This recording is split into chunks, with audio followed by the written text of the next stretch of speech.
لفظوں کی بھول بھلائیاں. اگلے کمرے کی فضا میں سنجیدگی گھلی تھی اور ماحول پرجوش تھا. ماریا نے دیکھا دیواروں پر تقریری مقابلوں کے پوسٹر آویزاں ہیں اور سامنے بورڈ پر موضوعات کی فہرست جگمگا رہی ہے. پرنسپل مدام نور رضا چیمہ وہیں موجود ہیں اور بچوں کو باری باری کھڑے ہو کر اپنی تقریر پیش کرنے کا موقع دے رہی ہیں. انہوں نے اشارے سے ماریا کو بلایا اور اپنے ساتھ والی نشست پر بٹھا لیا.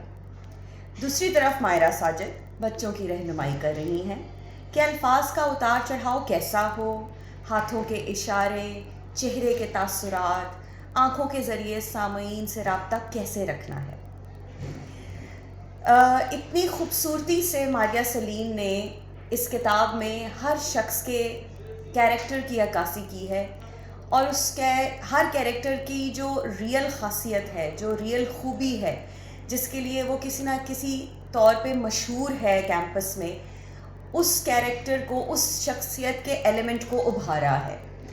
تو میں انتہائی I am very very overwhelmed to be a part of this book, to be included in this book, and I'm very thankful to Maria for this wonderful effort. کہانیوں کا جہان, this is the book that you must get for your children. So یہ وہ کتاب ہے جو آپ کو آپ کے بچپن کی کہانیوں سے جوڑے گی. وہ کہانیاں جو اب آپ کو کہیں نہیں ملتی, آپ چاہیں بھی ڈھونڈے بھی تو آپ کو وہ نظر نہیں آتی. چھوٹی چھوٹی کہانیاں جس میں مقصد بھی ہے, جس میں ایڈونچر بھی ہے اور جس میں امیجنیشن بھی ہے. So signing off, Myra Sajid, A-Levels Program Head at Roots Ivy Festival.